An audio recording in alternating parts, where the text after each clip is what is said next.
నిరుద్యోగుల ఐక్యత, జై తెలంగాణ.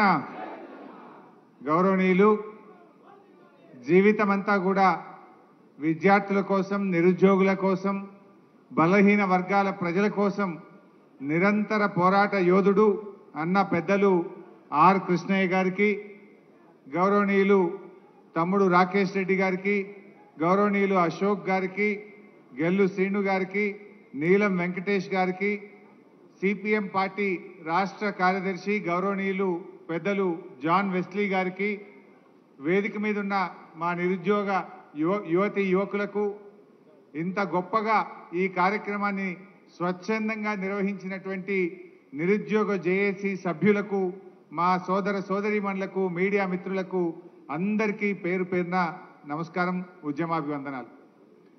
కాలాతీతమైంది, నేను ఎక్కువ టైం తీసుకోను, 5-10 నిమిషాల్లోనే ముగిస్తాను. దాదాపు 2 దాటింది కనుక మీ ఓపికను ఇంకా పరీక్షించే ఇదైతే నాకు లేదు.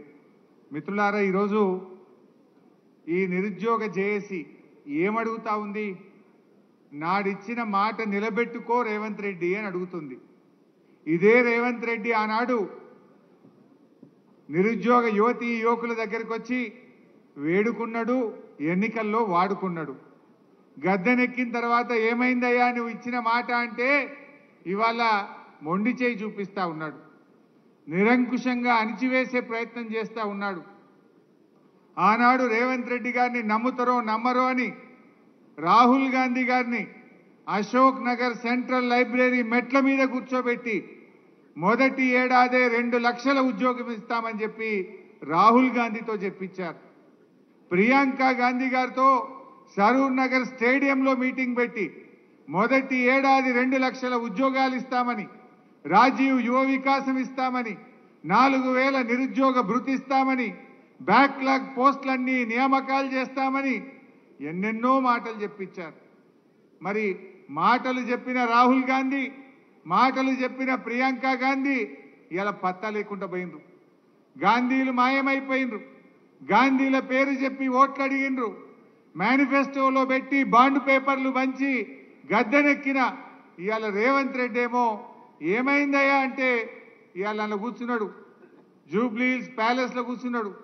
వెనకటికి ఎవడో అట్టపర్వతం ఎత్తి నేను ఆంజనేయ స్వామి అనుకున్నాడట, నెత్తిన ఈక పెట్టుకొని శ్రీకృష్ణుడు అనుకున్నాడట. ఇవాళ ఈ రేవంత్ రెడ్డి కూడా జూబ్లీహిల్స్ ప్యాలెస్లో పోలీస్ పహారాల మధ్య కూర్చొని ఈయన కూడా అట్లే భావిస్తా ఉన్నాడు. నీకు దమ్ముంటే రేవంత్ రెడ్డి పోలీసులు లేకుండా ఒక్కసారి చిక్కడపల్లికో, దిల్సుఖ్ నగర్కో, అశోక్ నగర్ సెంట్రల్ లైబ్రరీకి రా, నీ బట్టలు కూడా విప్పి పంపుతారు. అప్పుడు అర్థమవుతుంది నువ్వేదో ఆ పోలీస్ పహారాలో ఉండడు కాదు, ఇవాళ నీ నిజ స్వరూపం అర్థమైంది.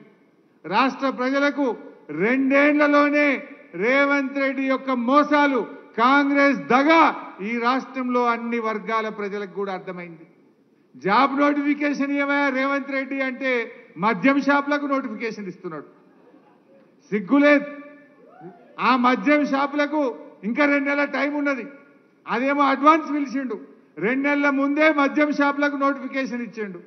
జాబ్ నోటిఫికేషన్ ఆనాడు అసెంబ్లీలో బీఆర్ఎస్ పార్టీ ఏమైంది నీ జాబ్ క్యాలెండర్ అని నిలదీసింది. మేం గట్టిగా పట్టుబడితే ఓ జాబ్ క్యాలెండర్ని పెట్టిండు, మాట్లాడకుండానే అసెంబ్లీ వాయిదా వేసుకొని పారిపోయింది. గన్ పార్క్ దగ్గర పోయి ధర్నా చేసిన ఆ రోజు బీఆర్ఎస్ ఎమ్మెల్యేలం. ఏంది ఈ జాబ్ క్యాలెండర్, ఈ దగా క్యాలెండర్ ఏంది అని అడిగినాం. పోనీ అదన్నా నిలుపుకున్నారా? అందులో ఉద్యోగాల సంఖ్య లేదు, డేట్లు మాత్రం పెట్టిండ్రు. ఆ ఒక్క డేట్ అన్నా, ఒక్క నోటిఫికేషన్ అన్నా ఇచ్చినవా రేవంత్ రెడ్డి అని నేను అడుగుతా ఉన్నా. జాబ్ క్యాలెండర్లో చెప్పినట్టు ఒక్క నోటిఫికేషన్ కూడా కాంగ్రెస్ పార్టీ ఈ రోజు వరకు ఇవ్వలేదు. అంటే మనకు ఎన్నో మాటలు ఇచ్చారు. 2 లక్షల ఉద్యోగాలు బోగస్, 4000 నిరుద్యోగ భృతి బోగస్, మెగా డిఎస్సి బోగస్, అదేవిధంగా రాజీవ్ యువ వికాసం అన్నారు, అదో బోగస్. ఆ రాజీవ్ యువ వికాసం వికసించక ముందే వాడిపోయింది. అది ఏం చెప్పిండ్రు? జూన్ 2వ తారీఖు నాడు 5 లక్షల మంది నిరుద్యోగులకు మేము రాజీవ్ యువ వికాసం కింద సాయం చేయబోతున్నామన్నారు. జూన్ 2 పోయి 5 నెలలు ఒక్కనికన్నా ఇచ్చిండ్రా? మాటలు కూడా బోగస్, హామీలు బోగస్. ఇవాళ అన్ని వర్గాలను మోసం చేసిండ్రు. నేను మా తమ్ముళ్ళని కోరేది ఒక్కటే, ఇవాళ మీ చేతిలో ఒక అవకాశం ఉంది. రేవంత్ రెడ్డి కళ్ళు తెరిపించడానికి మీ చేతిలో ఒక అవకాశం ఉంది. ఈ జూబ్లీ హిల్స్ ఉప ఎన్నిక కొంతమంది చెల్లెళ్ళు ఎలక్షన్లో నామినేషన్ వేసినట్టు కూడా నేను పేపర్లో చదివాను. నేను మీతో కోరేది ఒక్కటే, జూబ్లీ హిల్స్ ఓడిపోతే రేవంత్ రెడ్డి ఏం గద్దె దిగాడు కదా, ఆయన ముఖ్యమంత్రి పదవి ఏం పోదు కదా, ఇంకా 3 ఏళ్ళు పక్కా ఉంటాడు ఆయన్నే రేవంత్ రెడ్డి, ఉండాలని కూడా మేము కోరుకుంటున్నాం. ఇక మళ్ళా కాంగ్రెస్ 20 ఏళ్ళ దాకా మొలవదిగా. అయితే నేను మీతో కోరేది ఒక్కటే, దయచేసి మీరు కాంగ్రెస్ను జూబ్లీ హిల్స్లో ఓడించాలని, ఆనాడు కాంగ్రెస్ను గెలిపించాలని బస్సు యాత్ర చేసిండ్రు. ఆనాడు కాంగ్రెస్ మిమ్మల్ని వేడుకున్నది, వాడుకున్నది. ఇవాళ గెలిచి గద్దెనెక్కి మీకు దగా చేసింది కాంగ్రెస్. ఆ కాంగ్రెస్ కళ్ళు తెరిపించాలంటే, ఆ కాంగ్రెస్ కు సురుకు బుట్టాలంటే జూబ్లీ హిల్స్ లో కాంగ్రెస్ ను ఓడించడానికి మా నిరుద్యోగ యువతి యువకులందరూ దండుగట్టి బయలుదేరండి. కాంగ్రెస్ ఓడితే ఆయన రివ్యూ చేసుకుంటాడు. రాహుల్ గాంధీ అడుగుతాడు, నేను ఏమైందా నువ్వు ఎందుకు ఓడినావు అంటే, అప్పుడు మా నిరుద్యోగ యువతి యువకులకు 2 లక్షల ఉద్యోగాలు ఇస్తా అని రాహుల్ గాంధీ, ప్రియాంక గాంధీ మాట ఇచ్చి మోసం చేసింది కనుక ఈ నిరుద్యోగ యువకులే కాంగ్రెస్ ను ఓడించిండ్రు అనేటువంటి విషయం వాళ్ళకి అర్థం కావాలి. ఉద్యోగాలు ఇవాళ మనకు 2 లక్షల ఉద్యోగాలు రావాలంటే, మెగా డిఎస్సి రావాలంటే, జీవో 46 అమలు కావాలంటే జూబ్లీ హిల్స్ లో కాంగ్రెస్ కు గుణపాఠం చెప్పండి. అప్పుడే ఇవన్నీ వస్తాయి. గవర్నమెంట్ ఏం మారది, కొత్త గవర్నమెంట్ ఏం ఎక్కదు. కానీ తన తప్పులు తాను తెలుసుకోవాలంటే, కాంగ్రెస్ రివ్యూ చేసుకోవాలంటే ఇవాళ కాంగ్రెస్ ను మనం ఓడించాల్సినటువంటి అవసరం ఉంది. దయచేసి ఆలోచించండి. జీవో 29, జీవో 55 ఆనాడు అసెంబ్లీలో నేను ఎంత గట్టిగా మాట్లాడానో మీరందరూ కూడా చూసే ఉంటారు. ఆయన బట్టి విక్రమార్క గారు, మీరు దళిత వర్గం నుంచి ఉప ముఖ్యమంత్రిగా, ఆర్థిక మంత్రిగా ఉన్నారు, రేవంత్ రెడ్డికి ఎట్లయినా సోయి లేదు, నువ్వన్నా పట్టించుకో బట్టి గారు అని చెప్పి శాసనసభ వేదికగా బతిన్లాడినా కూడా ఆయన పట్టించుకునే పరిస్థితుల్లో లేడు. అంటే ఇవాళ ఎంత దుర్మార్గంగా వ్యవహరిస్తున్నారో మీ అందరికీ అర్థమైతా ఉంది. జాబులు నింపండి అయ్యా అంటే జేబులు నింపుకుంటున్నారు కాంగ్రెస్ వాళ్ళు. జాబులు నింపుతలేరు కానీ కాంగ్రెస్ నాయకులు జేబులు నింపుకునే పనిలో పడ్డారు. గల్ల పెట్టెలు నింపుకుంటున్నారు. ఏమి చూసినా పర్సెంటేజీలు. ఇవాళ రేవంత్ రెడ్డి విద్యాశాఖ మంత్రిగా ఫెయిల్, మున్సిపల్ మంత్రిగా ఫెయిల్, హోం మంత్రిగా ఫెయిల్, ముఖ్యమంత్రిగా కూడా ఫెయిల్ అయిపోయింది. ఒక్క దాంట్లో మాత్రం పాస్ అయింది, కలెక్షన్ మంత్రిగా మాత్రం పాస్ అయింది, వసూళ్లలో మాత్రం పాస్ అయిండు, అన్నిట్లలో ఫెయిల్ అయిపోయింది. ఇందాకో తమ్ముడు బాగా చెప్పిండు, విద్యరాని రేవంత్ రెడ్డి విద్యాశాఖ మంత్రి, దేశంలో అతి ఎక్కువ క్రిమినల్ కేసులు ఉన్న ముఖ్యమంత్రి ఈయననే హోం మంత్రి, జీవితంలో ఎన్నడూ మంత్రి చేయని వ్యక్తి డైరెక్ట్ గా ముఖ్యమంత్రి అయితే ఇలా రాష్ట్రం పరిస్థితి ఏమైతుందో మనందరం కూడా గమనిస్తా ఉన్నాం. ఏది ఏమైనా బాగా ఆలోచించండి. ఇవాళ నిరుద్యోగ యువతి యువకులు రాష్ట్రంలో ఏం జరుగుతుందో ఆలోచించండి. ఆనాడు బీఆర్ఎస్ ప్రభుత్వం టీఎస్ ఐపాస్ తెచ్చి పారిశ్రామికవేత్తలకు రెడ్ కార్పెట్ వేసి పెద్ద ఎత్తున ఐటీ ఉద్యోగాలు సంపాదించింది, పెద్ద ఎత్తున పెట్టుబడులను ఆకర్షించింది, పెద్ద ఎత్తున ఇండస్ట్రీస్ పెట్టించి ఎన్ని వేలాది ఉద్యోగాలకు అవకాశం కల్పించింది. ఇవాళ ఏం జరిగింది? Gun culture. ఆనాడు మనం పెట్టుబడులు ఆహ్వానిస్తే, ఆనాడు మనం పారిశ్రామికవేత్తలను ఆహ్వానించి ప్రైవేట్ రంగంలో ఉపాధి అవకాశాలు పెంచితే ఇవాళ వీళ్ళు తుపాకులు పెట్టి వాటాల కోసం పోరాడుతున్నారు.